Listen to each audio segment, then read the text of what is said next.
Selamat pagi, saudara, kembali berjumpa di Kompas Bisnis Sapa Indonesia Pagi. Saya Paskalis Iswari.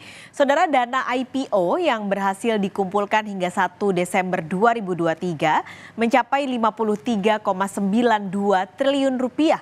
Dana tersebut didapat dari 78 perusahaan yang mencatatkan saham perdana di Bursa Efek Indonesia sepanjang 2023. Tak sampai di situ, masih ada 26 perusahaan yang mengantre dalam pipeline penawaran umum perdana saham.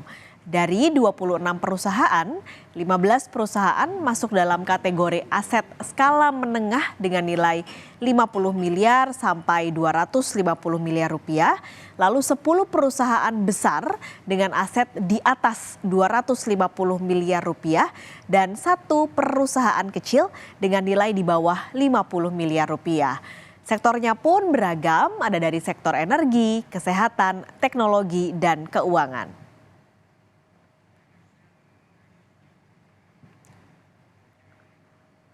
Bulan ini jadi kesempatan terakhir investor saham mengatur strategi memaksimalkan cuan saham di 2023. Kira-kira apa yang bakal jadi sentimen besar jelang penutupan saham di tahun 2023? Associate Director of Research and Investment Pilarmas Investindo Sekuritas, Maximilianus Nikodemus sudah bergabung di Kompas Bisnis pagi ini.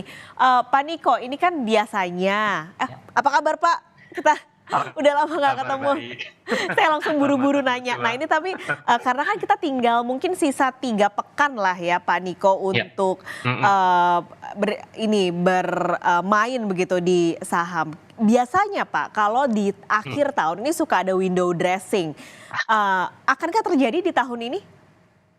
Akankah terjadi tahun ini? Tentu harapannya akan begitu ya Paskalis, karena pun juga kalau kita perhatikan memang situasi dan kondisinya itu berbeda kalau kita bandingkan dengan tahun 2022 kemarin.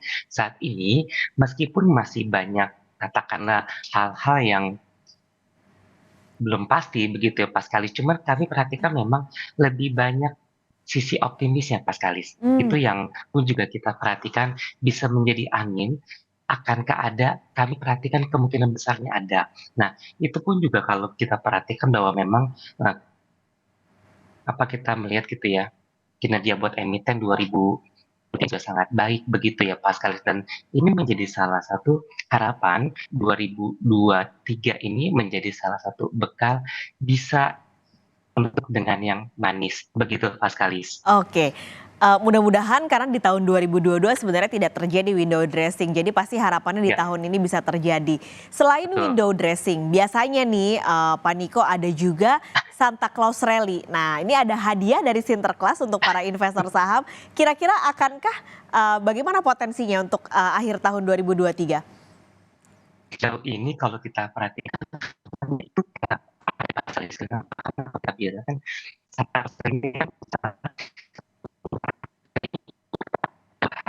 di awal 2024 mendatang. Nah, memang kalau kita ada potensi bahwa total masih berkemungkinan untuk mengalami namanya penurunan. Cuman memang kalau kita perhatikan ada potensi, kenapa? Karena ada bisa kita harapkan mengatur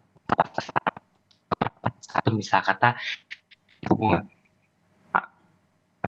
Perhatikan ada kemungkinan nih 2024 itu sudah mulai yang namanya mengalami penurunan, bahkan lebih awal dari yang apa namanya kami bisa memproyeksikan awalnya di bulan Juni begitu, tapi ada kemungkinan lebih awal, yaitu mungkin bulan Maret. Nah, ini yang menjadi cikal bakal juga bahwa kita melihat ada potensi yang cukup besar bagi Paskalis untuk bisa Santa Claus. Yang kedua kita juga mesti perhatikan Paskalis bahwa memang saat ini adanya masa-masa kampanye mulai dari tanggal 28 November kemarin hingga pada tanggal 10 Februari. Ini satu gambaran yang sangat positif Paskalis, karena akan ada konsumsi dan daya beli yang akan mengalami yang namanya peningkatan Paskalis. Nah, ini menjadi salah satu poin positif khususnya bagi sisi pasar kita. Memang saat ini kalau kita perhatikan pun juga dukung begitu ya Paskalis dengan adanya pertumbuhan ekonomi yang mampu dijaga di atas 5%. Nah, tentu ini menjadi salah satu hal yang kita bisa perhatikan begitu Paskalis menjelang akhir tahun nanti dan awal nanti 2024 mendatang. Begitu Paskalis. Oke, jadi kalau bisa saya simpulkan kira-kira di akhir tahun 2023 ini pertama akan ada window dressing yang sepertinya potensinya akan terjadi di akhir tahun 2023, lalu ada Santa Claus Rally dan tadi ada juga soal sentimen kampanye sampai Februari Betul, juga akan jadi pendorong di akhir tahun ini. Ada lagi nggak sih betul. kira-kira Pak Niko yang akan mungkin kalau tadi adalah sentimen yang bisa membuat pergerakan bursa ini bergairah. Tapi kira-kira yang akan membatasi bursa apa Pak Niko? Masih banyak juga begitu ya, Hmm. mulai dari The Fed ini sudah mulai kian tidak sabar Paskalis kalau kita lihat begitu ya, karena kalau kita perhatikan kemarin pun, apa namanya, Paul juga sudah mengatakan bahwa, "Kami ini udah nggak sabar dan kami sudah siap. Kalau memang CPI-nya tidak turun, kami akan menaikkan rate-nya 1 kali lagi." Tentu Hmm. ini menjadi sebuah salah satu perhatian, tapi pasar tampaknya semasa bodoh teing begitu ya. Karena kita perhatikan, ini kita pun juga kita lihat data itu juga sudah sangat mendukung Paskalis. Tentu Hmm. ini menjadi salah satu harapan bahwa memang The Fed mampu untuk menurunkan Fed rate lebih awal. Tapi juga kita masih perhatikan tensi geopolitik saat ini juga masih sangat tinggi, Mas. Hmm. Tentu ini yang menjadi salah satu, apa ya, perhatian. Lalu yang kedua, meskipun adanya tingginya khususnya ya untuk politik, tapi harga minyak masih aman. Nah, ini menjadi salah satu poin yang sangat penting juga Paskalis untuk kita melihat begitu ya potensi penurunan dari sisi tingkat suku bunga. Lalu yang juga kita masih perhatikan adalah saat ini kan masih bicara terkait dengan perekonomian Tiongkok memang masih mengalami namanya perlambatan. Nah, Hmm. tentu ini salah satu perhatian juga apakah 2024 ini momentum bisa pulih kembali atau tidak, khususnya bagi perekonomian Tiongkok, begitu Mas Galis. Hmm. Kalau begitu tadi kalau melihat sentimen-sentimennya tentu kita harus mengaitkan juga dengan sektor-sektor nih. Ya, Kira-kira Pak Niko, sektor yang bisa dilirik di akhir tahun ini sama yang kayaknya harus ditinggalin dulu deh. Ini apa Pak Niko?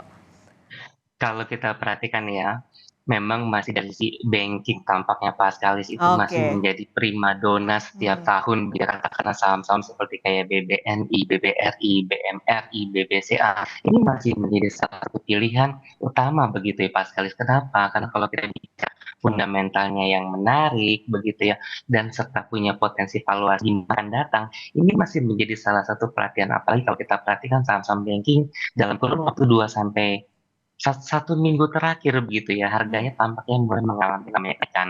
Lalu yang kedua, kami juga suka yang namanya consumer goods, ya, consumer non cyclical katakanlah seperti kayak Indofood, ICBP, AMF. Ini kalau kita perhatikan asing pun juga masih masuk begitu ya ke Hmm. saham-saham ini.